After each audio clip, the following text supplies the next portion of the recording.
आज पूरी हस्तिनापुर नगरी को दुल्हन की तरह सजाया गया था।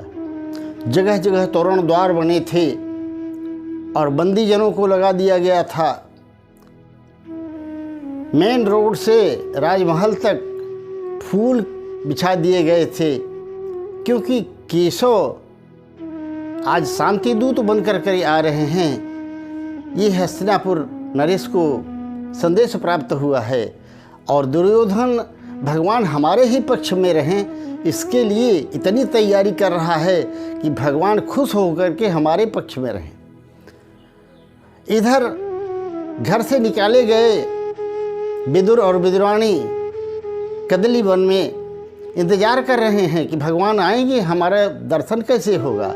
वो लोग भी दर्शन के लिए लगे। भगवान का रथ आ रहा है और पूरी जनता उमड़ पड़ी है। सब जगह द्वारिकाधीश की जय हो, द्वारिकाधीश की जय हो, जयकारे के नारे लग रहे हैं और बड़े आदर सत्कार पूर्वक महाराज भगवान को, गोविंद को महल में ले जाया गया।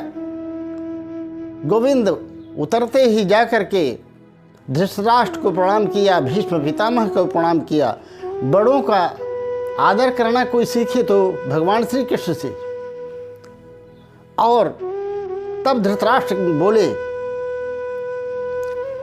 बोलिए केशव, आप कौन सा प्रस्ताव हमारे अनुज पुत्रों की तरफ से लाए हैं। भगवान ने कहा, मैंने कोई प्रस्ताव किसी के तरफ से नहीं लाया हूँ। मैं जो प्रस्ताव लाया हूँ स्वयं का प्रस्ताव है। महाराज आप तो धर्मज्ञ हैं, धर्म को जानते हैं, किसे क्या चाहिए किसे क्या न चाहिए आप जानते हैं। पांडवों को निष्कासित किया गया, लाक्षागृह में जलाने का प्रयास किया गया, ये भी आप जानते हैं, जो कि अन्याय है, इसे आप जानते हैं। और उन्हें उनका भाग इंद्रप्रस्थ न दे करके, आधा राज्य न दे करके जो आप चुपचाप बैठे हैं दुर्योधन के कहने पर, उससे जो परिस्थिति उत्पन्न होगी, क्या आप सोच रहे हैं कि उससे आप बच जाएंगे? नहीं, संसार आप पर दोषारोपण करेगा। दूत क्रिया में जो उनका अपमान किया गया, उसका आरोप कलंक आपको मिलेगा। और आगे भी जो कुछ है वो आपके हाथ में है। हाँ, अगर प्रस्ताव की बात कहते हैं तो प्रस्ताव तो शांति के लिए कोई आवश्यकता होती नहीं है। शांति स्वयं में समृद्ध होती है और उसे हमको आपको स्वयं स्थापित करना चाहिए, क्योंकि शांति के बगैर हम आजीवन अशांत ही रहेंगे। तो महाराज आप खुद जानते हैं कि पांडव आपके अनुज पुत्र हैं, आधे राज्य के उत्तराधिकारी हैं, तो आप उन्हें आधा राज्य दीजिए। और तब तक दुर्योधन वहाँ आ चुका था और दुर्योधन ने कहा, अरे वासुदेव, हमारे ही महल में बैठकर हमारे पिताजी से हमारी बुराई कर रहे हैं और उन पांडवों को आधा राज्य देने की बात कर रहे हैं।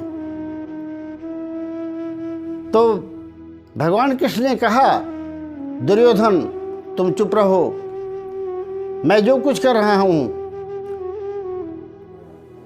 धृतराष्ट्र से कह रहा हूँ, क्योंकि ये राजा हैं और राजा जो करता है वो उसका उत्तरदायी वो स्वयं होता है। और जहाँ तक प्रस्ताव की बात है राजन, यदि आप कहते हैं तो पांडव, मुझे मालूम है कि मैं जो मान लूँगा वो निश्चित मान लेंगे। और प्रस्ताव की ही बात है तो एक बात मैं और कहता हूँ कि आप केवल 5 गांव दे दीजिए, मैं पांडवों को मना लूँगा, मेरी जिम्मेदारी है। दुर्योधन तब तक बोल उठा, सुचग्रम न युधास्यामि बिना युद्धेन केशव।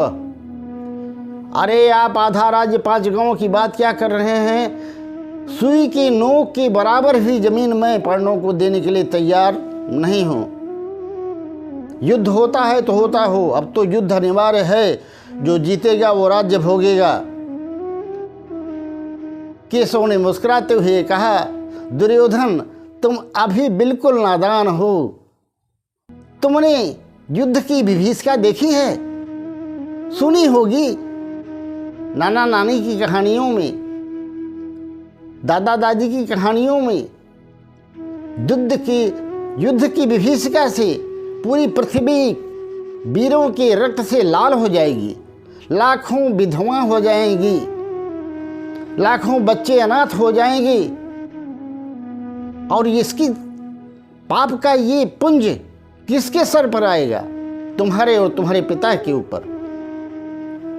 परंतु दुर्योधन ने कहा नहीं। तब तक दुर्योधन आगे बढ़ा और भगवान का अपमान करने का कोशिश किया तो धृतराष्ट्र ने चुपके से डांट दिया, आंखें तरेड़ते हुए। भीष्म ने भी डांट दिया, बेवकूफ़ हो, शांति दूत के साथ ऐसा व्यवहार करना चाहिए, तुम्हें इतना भी नहीं आता। दुर्योधन चुप हो गया और तब भगवान से प्रेम से मिला करके कहने लगा, अरे प्रभु मुझसे गलती हो गई, अरे मैं तो मन का बड़ा साफ हूँ और ठीक है, अरे राजपाट की बात तो बाद में होती रहेगी। अभी आप मेरी माता ने, आप तो जानते हैं वो बड़ी सती हैं, जब से मेरे पिता जाने की वह जान ली कि अंधे हैं तो उन्होंने अपने आँखों पर पट्टी बांधी। मेरी माँ आपके लिए अपने हाथों से भोजन बनाई हैं, आप पहले भोजन करिए, उसके बाद आप बड़े लोग जो कुछ भी तय करेंगे मैं मान लूँगा। भगवान ने कहा, दुर्योधन देखो, भोजन दो परिस्थितियों में होता है। किन परिस्थितियों में? या तो खिलाने वाले के मन में प्रेम हो, और या तो खाने वाला इतना भूखा हो कि उससे खाए बगैर रहा न जाए। और आज तो न तुम्हारे मन में प्रेम है और न मैं इतना भूखा हूँ, और आज तो आपके यहाँ भोजन करने का कोई निकलता ही नहीं, बातें नहीं आती। क्यों? अरे मैं वहाँ से चला था तभी मुझे निमंत्रण मिल गया था। कहाँ? विदुर काका के यहाँ। दुर्योधन हंसते हुए बोला, अरे वो तो अब महामंत्री नहीं हैं, दशरथ दीर्घा में बैठे हुए हैं, देख लीजिए। उनके पास क्या है, वो खुद खाने को मोहताज है, आपको क्या खिलाएंगे? चलिए ना, बढ़िया बढ़िया पकवान बना है, आप खाइए। भगवान सीधे सभा से उतरे और सीधे निकल गए विदुर के घर, जहाँ पर अपने भक्त के केले के छिलके खा करके उनका मान बढ़ाया, जो आज भी प्रसिद्ध है। क्योंकि विदुर भक्त थे, प्रेम थे, भगवान जानते थे युद्ध मानेगा नहीं, पर उनका एक छोटा सा प्रयास था शांति का। मित्रों, वीडियो आपको कैसा लगा ये ज़रूर कमेंट में बताइएगा, और जय श्री कृष्ण लिखना मत भूलिएगा।